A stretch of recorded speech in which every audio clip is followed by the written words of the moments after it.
Boa noite, doutor Alessandro Schaffner. Desculpa pelo De forma alguma. inconveniente, né? Foi um prazer. Tudo bem, Eliângela? Tudo bem, doutor. Tudo certinho também, graças a Deus, tudo ótimo. Então, a gente vai dar início à nossa live. A gente pede desculpa a todos, mas trabalhar com a internet e com as redes sociais é assim. Às vezes dá um problema e a gente tem que começar de novo. É verdade, é Bem-vindo, isso aí. doutor Alessandro. Vamos conversar um pouquinho. Eu gostaria de começar com uma pergunta. Explicar para todos o que é tentante. O tentante hoje está muito usado, né, esse tema, na realidade, isso é bom, né? Porque nada mais é daquele casal, né? A mulher se refere como tentante, né? Está tentando engravidar, né? Para a gente, do ponto de vista médico, né? A gente começa a preocupar depois de algum tempo, né? Mas para a mulher não, para o casal não, naquela busca, naquela ansiedade para ter o filho, já começou a tentar. No primeiro mês ela se auto-intitula de tentante, né? Mas para a gente tem algum tempo de exposição à gravidez, para daí sim a gente pensar em alguma outra coisa que possa estar acontecendo. Eu vou, antes de mais nada, eu comecei tentando explicar o termo, mas né, vamos apresentar. O doutor é especialista em reprodução humanas, então por isso esse tema tão importante, é um tema que faz parte da minha vida. Eu sou uma tentante. As pessoas vivem me perguntando o que é ser tentante, então por isso que eu quis começar essa live com essa explicação. E agradeço muito o doutor por estar aqui participando com a gente e poder dar essa explicação, porque nós somos 15% da população que tem dificuldade para engravidar ou por algum problema, ou às vezes não, mas que a gente passa por isso, né? Então, eu Yeah. queria que o doutor explicasse um pouquinho como é que funciona esse diagnóstico para os casais, se apresentasse um pouquinho também para falar um pouco com nossos telespectadores. Não, perfeito. Eu sou Alessandro Schuff, né? Sou ginecologista de formação e eu morei de 99 a 2001 nos Estados Unidos fazendo reprodução humana lá, né? E aqui no Brasil, pela Associação Médica Brasileira, existe uma prova, um título, né? Também pelo Conselho Federal de Medicina, que eu tenho essa especialidade em reprodução humana, né? Então eu estou a par, eu estou atento a isso, né? Desde 99 eu lido com reprodução humana assistida ou de outra forma. O que a gente tem assim como tentante, né, é importante a gente falar, né, como você falou, 15% da população é muita gente, né, é bastante gente precisando de algum controle, algum cuidado, né, uma forma até mesmo de acolhimento, né, porque é uma coisa bastante sofrida, porque não bastasse a mulher querer ter o filho, desejar ter o filho, ainda tem a pressão, às vezes, conjugal, às vezes familiar, da sociedade, né? Aí isso acaba aumentando bastante esse aspecto psíquico da obtenção da gravidez. Então, quando a gente pensa numa não concepção, né, numa tentante, né, a gente tem que pensar aí numa abordagem multidisciplinar, né? Não somente do ponto de vista médico, né, mas também, por exemplo, lá na clínica a gente tem a enfermagem, que às vezes o médico é muito técnico, né? Isso é uma desvantagem às vezes, ao ponto que, por exemplo, tem contato com a enfermeira da clínica. A gente tem 3 enfermeiras lá, a gente vai dar suporte também, né? Além do suporte psicológico, nutricional, a andrologia do ponto de vista masculino. Então, tem toda uma visão global, né, desse casal, e exatamente nesse sentido de acolhimento mesmo, de falar assim, ó, a gente está aqui para te ajudar. A gente entende, a gente valoriza o que vocês estão sentindo, que não é pouca coisa, sem chance, né? A gente tem que pensar que sim, esse casal está sofrendo, e a gente tem que fazer o máximo que pudermos para obter essa gravidez, né? E deixar de ser tentante. Então, é ex-tentante. Exatamente.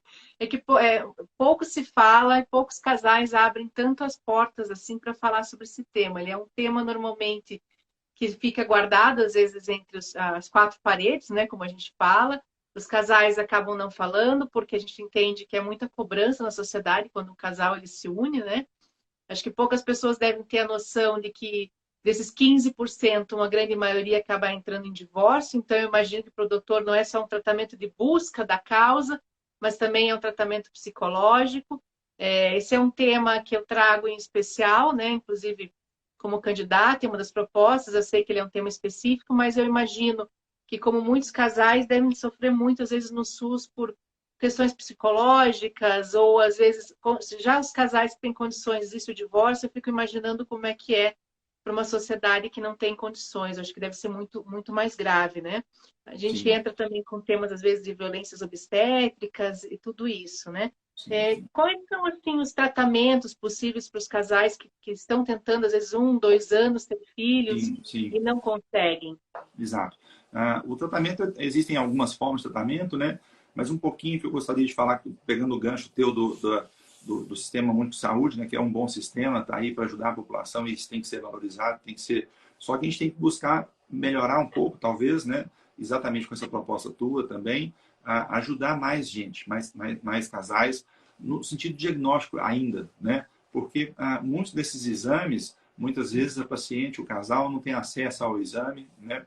Ao tempo para esse exame, né? Porque você imagina um casal está tentando engravidar há 1 ano, 2 anos, você fala, ó, então tá, você vai fazer um exame agora daqui a 6 meses. Pô, mas são mais 6 meses de sofrimento, né? Então, se a gente puder abreviar o período do pedido de um exame para a execução daquele exame, né? Porque a partir da execução do exame ainda vai definir o que tem que ser feito, né? Então, por exemplo, dentro do diagnóstico, já chega no tratamento, mas a gente tem que pensar assim, o diagnóstico a gente tem um exame que é um raio-x, né? Em que a gente pode pedir com a sedação exatamente para o conforto dessa paciente, né? A paciente não vai sentir dor, idealmente, né? Aí fez esse exame, a partir dali ela pode ser diagnosticada, por exemplo, com aderência, né, na trompa. Então vai ter que fazer uma videolaparoscopia, né, que já é um tratamento. Ao mesmo tempo, a gente pensa, por exemplo, também no mapeamento de endometriose, né, que é um ultrassom com preparo intestinal, tem poucos médicos capacitados para esse exame. Fez esse exame, ela tem endometriose, que é o crescimento do endométrio, a parte interna do útero, fora do útero. Também vai ter que ir para a videolaparoscopia, então é mais tempo de espera, né? Às vezes esse homem, no exame clínico, se descobre, por exemplo, uma varicocele, né, que é a dilatação da veia do testículo, mais comum do lado esquerdo, que também vai ser indicado uma cirurgia, né? Então, às vezes, a gente tem que pensar também no tempo. E, além disso, essa questão do tempo é tão importante, só para a gente ter uma ideia, que até mesmo o diagnóstico de infertilidade, a gente tem que pedir algum exame, está relacionado ao tempo, por conta principalmente da idade da mulher, né? Que a gente sabe que existe uma diminuição da quantidade de óvulo da mulher a partir dos 35, da qualidade a partir dos 38, né? A do homem mais lenta a partir dos 50, caindo para 45, mas ainda assim é uma diferença muito grande para a mulher. Então, você veja que a mulher acima de 35 anos, a gente espera 6 meses, não mais 1 ano. Ou seja, o impacto do tempo nessa faixa etária é maior, né? Então, se a gente pede um exame, ele tem que ser executado com a maior brevidade possível. Além de ter que resolver o problema por conta orgânica da diminuição da função do ovário, a gente tem que levar em consideração exatamente o sofrimento do paciente, né? Porque você fez o diagnóstico, vai ter que fazer uma videolaparoscopia, ou vai ter que usar um comprimido, uma injeção para começar a tratar. Então, agora a gente fala do tratamento especificamente. A gente não sabe se vai engravidar no primeiro mês. Pode ser que não engravide, pode ser de 1 mês, 2 meses, 6 meses. E isso tudo, quando você começa a pedir o exame e depois a tratar, aumenta a expectativa. Aumentou a expectativa, não engravidou, a proporção é igual para a frustração. Então, a mulher sofre de novo, né?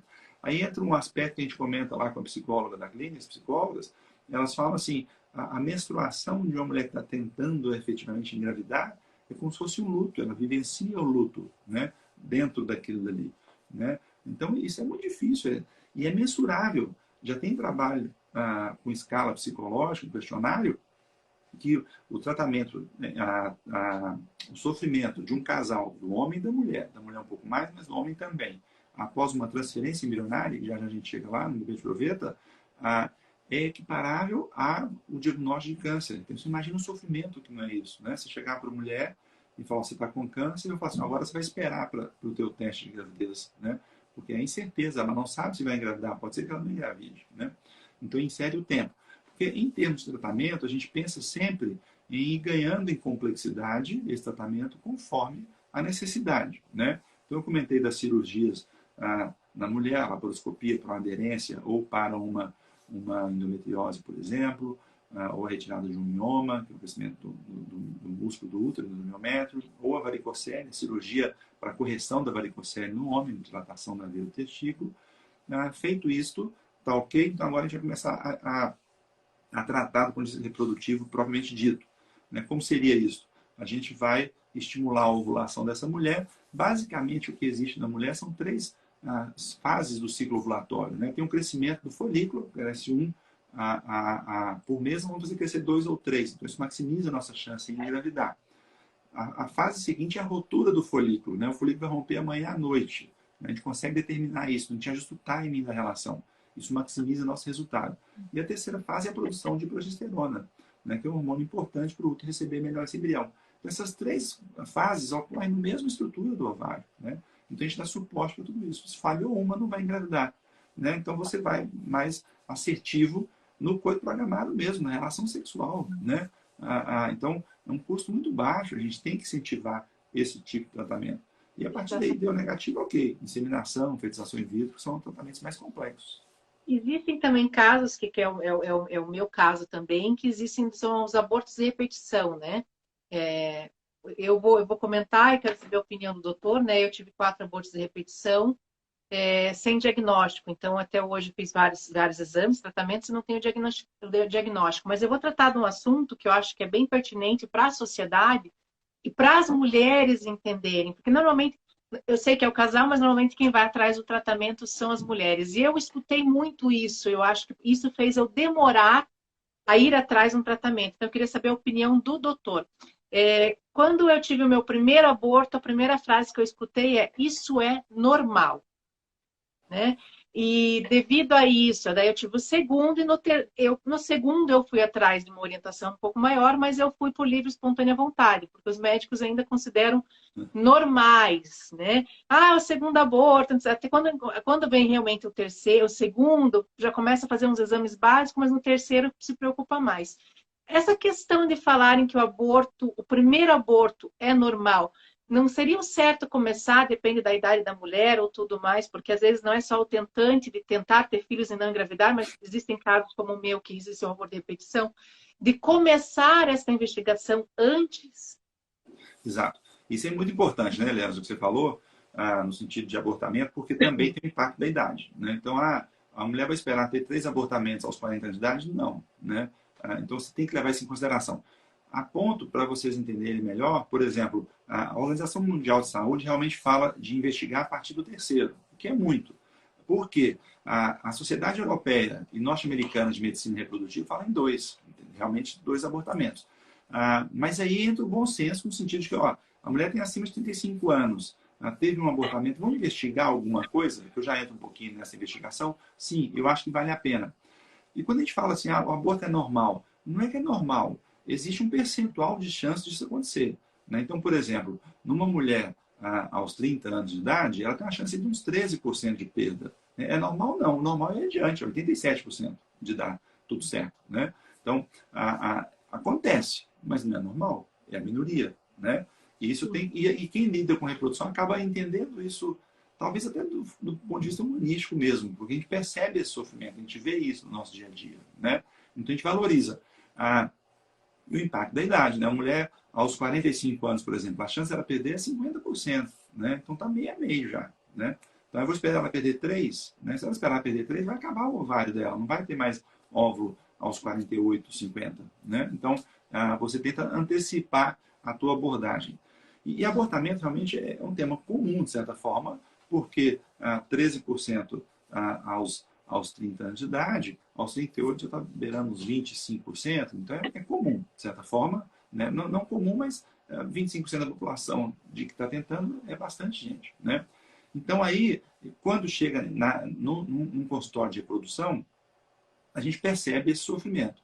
Aí o que a gente tem que pensar nesse caso aí, Eliângela? A gente tem que abordar isso em 4 parâmetros, né? Eu costumo falar que são 4 pés de uma mesa, né?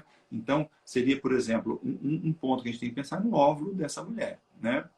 E como você falou, eu pensei na hora aqui, né? Realmente é a mulher quem vai no consultório, né? Mas são 4 coisas, né? E não é só a mulher. Então, tem o óvulo, né? Então, por que esse óvulo pode estar com alguma alteração? Então, tem toda a investigação por trás disso. O espermatozoide. Isso é negligenciado extremamente, entendeu? Tem um exame específico para a gente ver aumento de fragmentação do DNA de espermatozoide. É um tema que eu gosto, que é minha tese de mestrado. Então, a gente tem que ter cautela no que fala, senão você se empolga e faz demais o teste. Mas o que você percebe, no entanto, você pede demais o teste. Mas, na verdade, o que se vê é o inverso. É o pessoal que não pede o teste, entendeu? Não, ele tem que pedir, pô, porque tem o segundo componente é o espermatozoide, né? O terceiro é o embrião. O embrião, claro, pode ser feito um estudo genético do material do aborto, né? Então foi abortado, foi causa genética ou não, né? Você já fez do casal, né? Para ver se esses gametas podem vir com alteração cromossômica, e aí que sim pode ser a alteração do cromossomo do embrião, né? Então tem teste genético para isto, que você faz pré-implantação, né? O Conselho Federal de Medicina nos permite fazer isso. Eu também tenho que tomar cuidado, porque a tese minha de doutorado, que eu estou adiante ainda, então eu tenho que tomar cautela nisso, mas você consegue fazer o teste do embrião e transferir o embrião cromossomicamente ok. Por que da cautela? Porque, na verdade, você não está melhorando o embrião está pronto, né? Você está diagnosticando algo que esse embrião não iria adiante numa concepção, né? Ele abortaria. Então, você consegue fazer esse teste para evitar exatamente o sofrimento, não que você o melhorou. E o quarto parâmetro nosso é o endométrio, né? Então, por que esse endométrio está tudo ok? O óvulo está bom, o espermatozoide está bom, o embrião está ok, mas o endométrio pode não estar ok, né? E com essa ampla investigação, na grande parte das vezes, você consegue resolver a questão, né?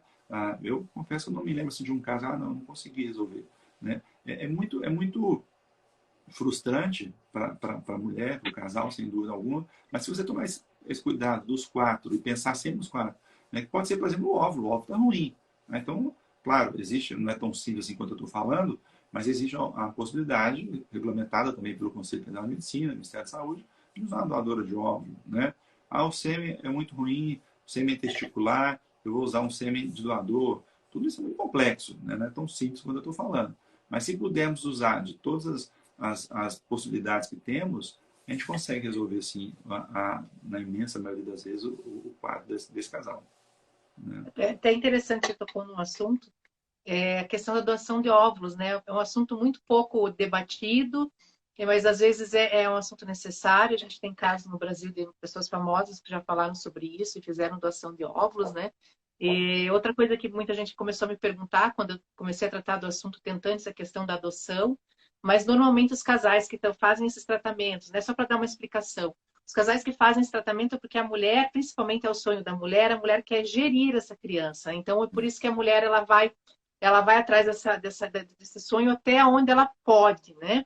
Então, a gente também pensa na adoção. Claro que os casais tentantes falam muito sobre isso, mas são todas etapas que daí, só para dar uma explicação como tentante, são etapas que as pessoas vão passando pelo psicológico delas, pelas aceitações de que elas talvez não vão conseguir, ou talvez vão precisar de um óvulo doação. Então, por isso que eu falo que o caso dos tentantes, né, vamos tratar do casal, ele tem que ter um acompanhamento muito grande médico, né? Ele tem que ter o acompanhamento do nutricionista, ele tem que ter um acompanhamento psicológico, porque é um sofrimento, né? E a cada etapa que você vai fazendo os seus exames, você vai descobrindo uma coisa nova. Por quê? Porque esse assunto não é falado, a gente precisa falar sobre esse assunto.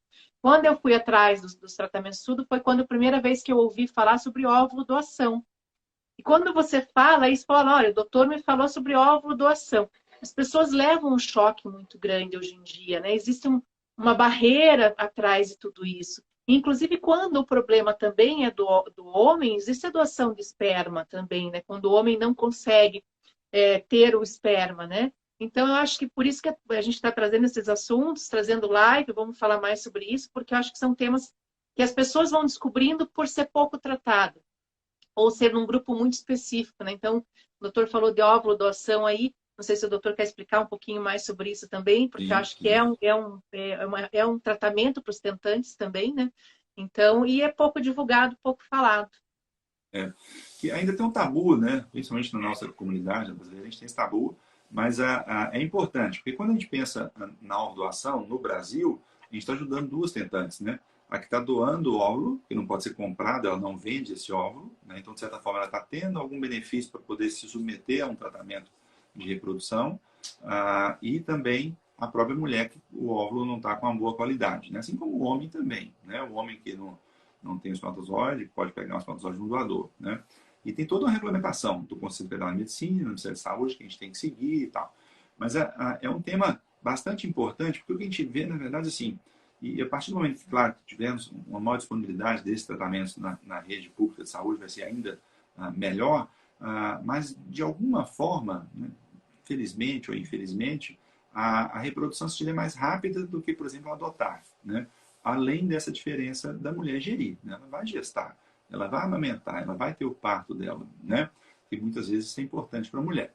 E o que a gente vê no dia a dia, assim, quando a mulher está tentando e você vê que não é o óvulo, você vê que é o óvulo, tem que mudar o óvulo para conseguir a gravidez, você fala, a mulher não gosta, tal, o casal, não é isso que a gente quer. É até bom, porque com o tempo isso vai amadurecendo, vai mudando, né? E não tem pressa com a doadora, né? A que você com a doadora hoje, ou fazer daqui a 10 anos, não faz diferença. Claro, pode acontecer alguma coisa na saúde dessa mulher, vai aumentar as chances de diabetes na gravidez, hipertensão na gravidez, mas não é um fator primordial, né? Recentemente, acho que uma semana, teve uma atriz, eu não sei o nome dela, eu acho que é Viviane Araújo, se não me falha a memória, que ganhou um neném com ovo doação, né? Então isso é legal, e foi legal porque ela abriu isso, entendeu? Já tiveram outras atrizes que eu lembro das reportagens há anos, 10 anos atrás, que falaram, não foi ovo doação, só que ela não abriu isso, não falou para a população que foi com doadora de óvulo, né? O que é um desserviço para a população, porque tem que ser falado, tem que ser debatido, tem que ser esclarecido que é uma possibilidade. Não é para mim, tudo bem, não é para todo mundo, entendeu? Mas para uma pessoa ou outra, a gente faz isso com bastante frequência. A doação, e ainda por ser um tabu, o casal não fala, não abre, né? Até mesmo o fato de estar tentando, como a gente comentou no início, né? Não são temas debatidos na sociedade, num jantar, com um amigo, num churrasco, ninguém fala sobre isso quase, né? Não é tão frequente assim. Mas é importante saber que existe, que é uma possibilidade. E quando é com doador de sêmen, é ainda mais fechado o negócio, né? Quando é com um homem, o cara fecha com força ali, ninguém toca no tema, né? Mas é um tema que sim, tem que ser debatido, tem que ser falado, e é uma possibilidade, né, de fazer a coisa completa, de gestar, de parto, de nascimento, de amamentação. Não que a adoção seja um fator ruim, nada disso. É uma estratégia, é uma ideia a mais, é uma forma a mais de construir a família. Eu acho que todas as soluções são boas para o casal que está tentando, desde a adoção, a ovodoação, a adoção de esperma, o tratamento. Muitos casos têm sucesso no tratamento de fertilidade, outros não têm sucesso, vai para adoção. Mas eu acho que tem que ser a vontade do casal e como eu disse, o psicológico do casal conforme vai passando pelos tratamentos, né? Porque às vezes a gente vê, e é o que eu falo, né? Eu conversei com o doutor anteriormente, falei, às vezes no SUS a dificuldade é de fazer um exame de endometriose. E às vezes esse exame de endometriose nem precisa, não é para engravidar, às vezes para terminar com uma cólica da mulher, uma dor que ela sente muito forte, né? Então a gente vem falando disso para ver se a gente consegue também melhorar essa parte do SUS na parte da obstetrícia. É extremamente importante para a mulher, principalmente. Claro que o homem faz parte de tudo isso, mas para nós mulheres é muito importante, né? Então, eu acho que, não sei se o doutor tem tirar mais alguma dúvida, se alguém tem alguma pergunta. Vamos ver se alguém. Exato, uma pergunta. E O que a gente tem que falar, na verdade, em reprodução é assim, não desistir, a tentante não desistir, né? Por mais frustrante que seja, a gente sabe que é extremamente frustrante, né? Mas não desista, né? Vai atrás porque vai acontecer, né? De uma forma ou de outra, com alguma dificuldade, não no tempo nosso, muitas vezes, né? Mas se pudermos usar de toda a estratégia que se tem, da forma que puder, a paciente buscar essa ajuda, não recolher, né? Não tem jeito mais, vou deixar quieto. Eu acho que não. Né? Busque, e exatamente isso que você está fazendo, né, Leandro? De conscientizar a população, a comunidade, de buscar oferecimento desse tipo de tratamento diagnóstico para todo mundo, né? Isso tem que ser universal, não pode ser restrito a um grupo da população, que infelizmente é o que ocorre no Brasil hoje, né? Tem que ter um determinado plano de saúde para conseguir, senão não vai adiante, né? Exatamente, a gente não é só o SUS que tem que melhorar, os planos de saúde têm muitos exames que eles também não autorizam. O Eu vi doutor um falou participante que colocou aqui, ó, que é isso aí que eu ia perguntar, desistir jamais, né? É exatamente isso, de não pode jamais. desistir. Tem que ir para cima, E tem que ser uma coisa que resiliente. exatamente. E uma coisa que eu falo e vou falar para todos os tentantes precisa-se de auxílio psicológico. É uma coisa muito difícil. A gente pode parar um tempo, respirar, cada um tem o seu tempo, cada casal tem o seu tempo, mas não desistam, tem várias maneiras, tem tratamento, tem óvulo doação, adoção, então a gente precisa não parar de lutar, né? Quando o casal quer ter filho, ele tem vários meios e a gente tem, na verdade, que facilitar esses meios e começar a falar na sociedade, né? Porque a gente, ó, tem uma pergunta aqui, ó. O que a gente tem Se de no importante Paraná também, né, nenhuma Leandro? clínica atende pelo SUS, Pois é, infelizmente não. Tem um atendimento inicial no HC, né? Isso que a Eliângela vai trazer para a gente, né, Leandro? Um atendimento pelo SUS. isso mesmo que a gente está indo atrás. Ó, outra Tem pergunta que que ser tem isso. É. aqui Infelizmente não. é Até onde eu sei, atendimento só inicial, mas sem tratamento. Em São Paulo, tem dois hospitais que oferecem tratamento para o Brasil inteiro, né? Só que acaba que a fila fica grande, né? Em Belo Horizonte tem alguma coisa, em Porto Alegre tem alguma coisa, mas aí o paciente paga a medicação, né? Então é alguma forma de aceitar, de entrar no negócio, né? Eu estou vendo uma pergunta aqui de uma eu vi participante. a Qual a pergunta aqui, só opinião deixa, a respeito da barriga de aluguel, barriga de né? aluguel. Só deixa eu É, complementar ali o doutor a respeito do SUS. As pessoas, às vezes, tratam esse tratamento como não essencial, e é sim essencial para os casais, é um tratamento muito importante. sem Vamos ali dúvida para a alguma. pergunta da barriga de aluguel. O barriga de aluguel, na verdade, é um tema bastante falado no Brasil. Foi tema de novela há uns 20 anos atrás, me lembro. Mas, na verdade, não é um termo que deve usar no Brasil, porque, na verdade, é uma barriga de empréstimo, né?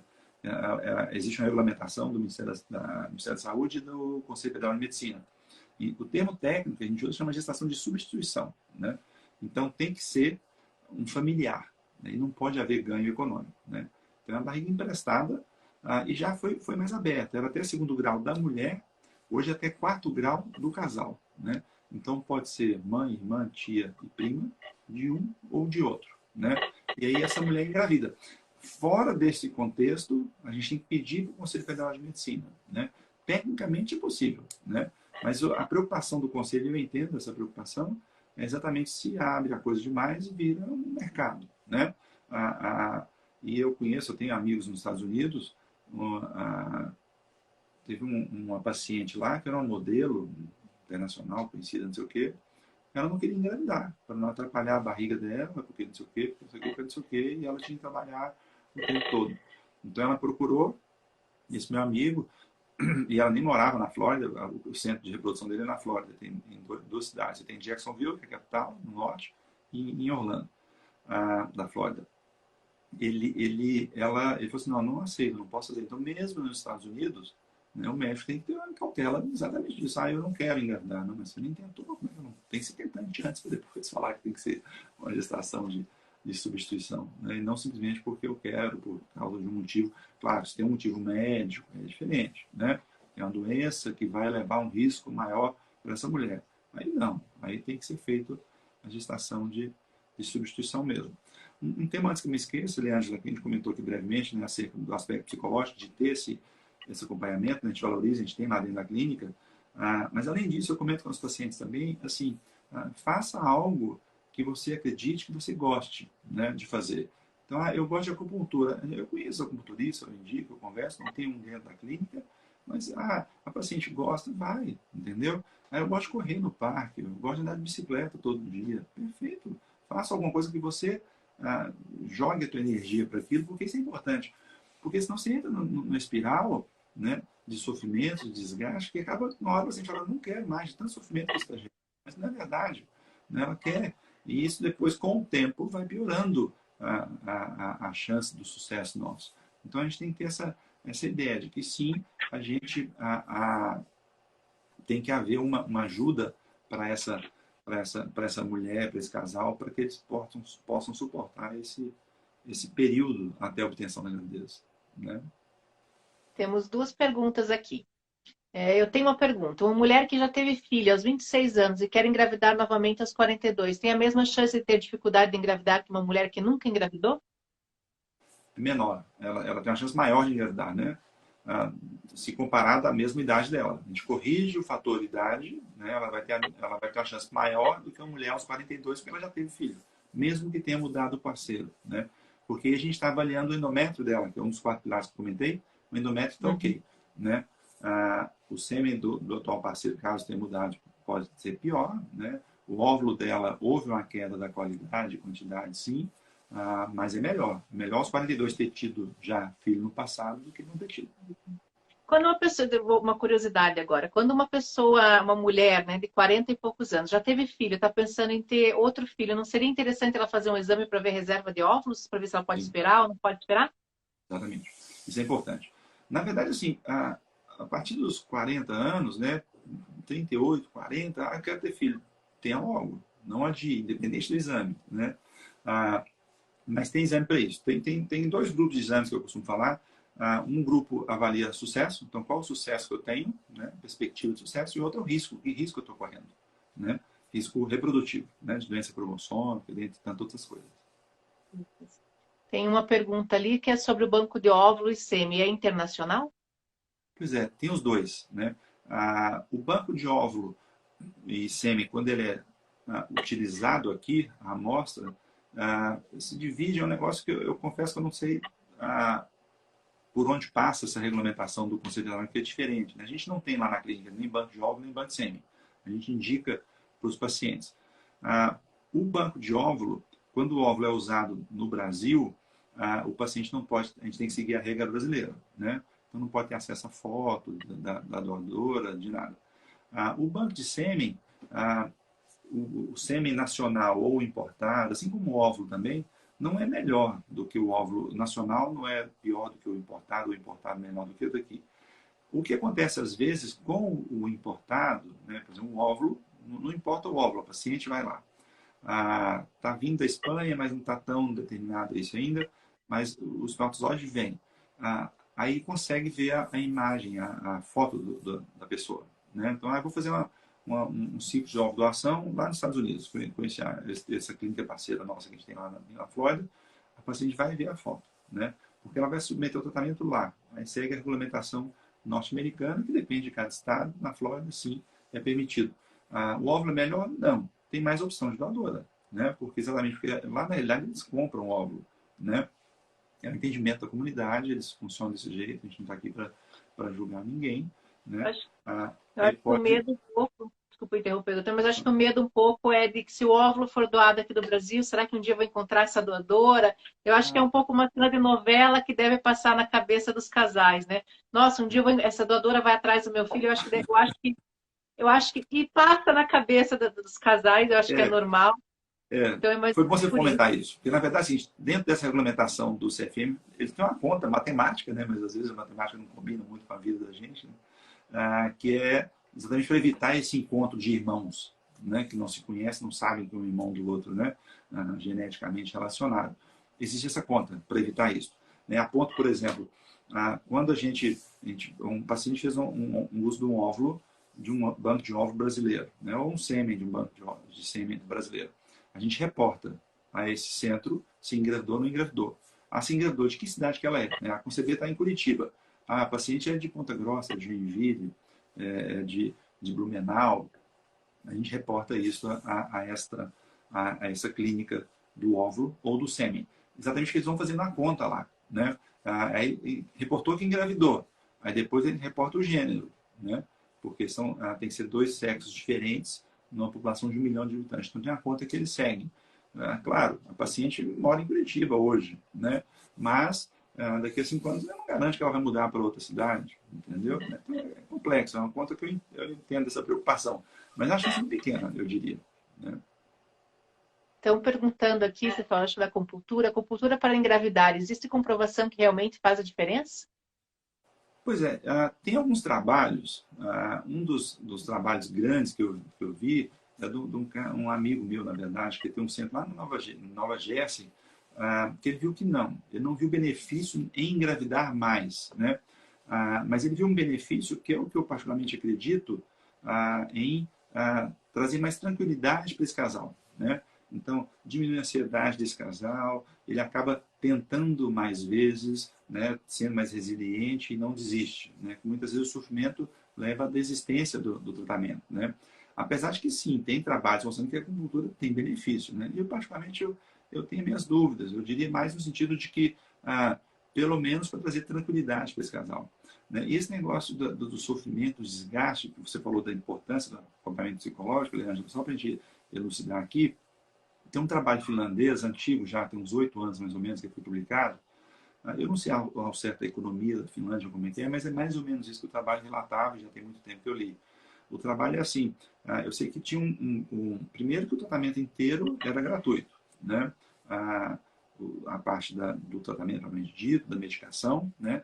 E além disso, lá citava isso, um benefício financeiro para aquela mulher. Se ela tivesse o neném, ganharia tanto, e mais tanto por mês, e mais escola por não sei quantos anos. É mais ou menos isso a história. Mas ainda assim, o que eles viram? Só que era um tratamento de fertilização in vitro. Por causa do sofrimento que primeiro que gera o tratamento, que a expectativa é muito alta, a frustração vai ser alta caso do negativo. E segundo que a paciente que chegou na fertilização in vitro, ela já passou por um monte de coisa. Ela já vem sofrendo ao longo dos anos, com perdas, às vezes até repetidas de gravidez, como você falou. Então, o que eles viram? Que depois da terceira tentativa, mesmo com todos esses benefícios que a gente falou, na Finlândia, que o povo é frio, né? Nós brasileiros, latinos, sofridos, que tudo a gente, coração mais do que razão, e é isso que nós somos assim, 75% desistiram. Você acredita? Da quarta tentativa. Então, ou seja, ali você consegue identificar, puta, esse negócio é sofrido mesmo. Né? Então, não é para a gente ficar achando que não, está tudo certo. Não está certo. Né? E é um trabalho finlandês, como eu falei, norte da Europa, Estados Unidos e Canadá, é muito parecido esse comportamento da sociedade. Sul da Europa e América Latina é completamente diferente, a gente sofre mais com tudo, entendeu? Então, por isso que a gente tem que amparar mais, né? E amparar mais da melhor forma que pudermos, de todas as formas que pudermos, que aquele casal se sinta bem fazendo, né? É dessa forma. Eu falo muito do psicológico, como eu passei por isso, eu acho que é extremamente importante. Eu acho que precisa desse apoio, como o doutor disse, vai ocorrer a acupuntura, coisas para a gente poder aliviar a cabeça. Principalmente, vou dizer, é o casal, mas principalmente para a mulher, porque quando a mulher ela vai para um tratamento, é ela que toma hormônio, é ela que ela tem uma carga também física muito grande. Às vezes, quando vem os abortos, também a física é maior, então afeta o psicológico. Então, é o que eu falo para os casais: desistir, nós, como tentantes, jamais vamos desistir. Né? Se a gente tem vontade de ter filho, a gente vai atrás e a gente vai continuar os tratamentos e vai continuar nessa luta. Mas muitos casais acabam ficando no caminho, eles acabam se separando. Então, é uma luta que eu falo que é muito dolorida e sofrida, e às vezes, por causa de uma sociedade que cobra demais dos casais que casaram de ter filhos, é uma luta, às vezes, só do casal, né? Eles acabam não abrindo isso. Foi como eu e meu marido fizemos no começo, e depois acabamos abrindo para a família toda, principalmente os amigos mais próximos. Ajuda bastante. Então, precisa-se desse apoio psicológico. A gente acha que não, a gente acha, não consegue engravidar, adota, pega um cachorrinho. Eu tenho um cachorrinho, me ajudou bastante também. Então, a gente vai achando meios de se ajudar, né? Para manter a cabeça sana, que eu falo, né? Manter a mente sana. Então, eu acho que cada um tem que procurar sua ajuda. Acupuntura, corrida, bike, natação, pintar, né? Que é o principal. E procurar ajuda também num doutor especializado, como o doutor Alessandro, para dar todas as orientações e, principalmente, antes de qualquer tratamento, fazer os exames iniciais. Eu acho que é o chave, o mínimo que deveria ter no SUS, né, para todos, né? Igual eu falo, exame de endometriose é muito difícil da gente conseguir também no SUS. A gente vê muitas mulheres sofrendo, às vezes, até para conseguir uma consulta e descobrir que tem um cisto, né? Coisas mínimas, né? Então, é questão de saúde mesmo, não só a gente fala de tentantes, acho que é um assunto, não é para todos, mas sim, às vezes até um cisto pode prejudicar a mulher de engravidar, é um problema básico, né, doutor? É verdade. Isso é importante, como a gente comentou aqui ao longo da live, né, é esse tratamento multidisciplinar, essa abordagem multidisciplinar, melhor dizendo, né? Pensar sobre todos os aspectos, né? Exatamente porque a gente não sabe quanto tempo vai demorar para esse casal obter a gravidez, né? A gente tem que entender que estão sofrendo bastante com tudo isso, então essa abordagem ela tem que ser contínua desde o início e vida que segue para aquele casal chegar lá, né? De forma de oferecer o melhor diagnóstico, cirurgias quando necessário, né? Apoio psicológico, a acupuntura, o que tiver, que pudermos oferecer para esse casal, a gente tem que pensar, a gente tem que oferecer, a gente tem que ir atrás disso, né? de forma pública, eu digo, né? Porque isso é o legal, isso é para conseguir chegar no atendimento global da mulher, principalmente, né?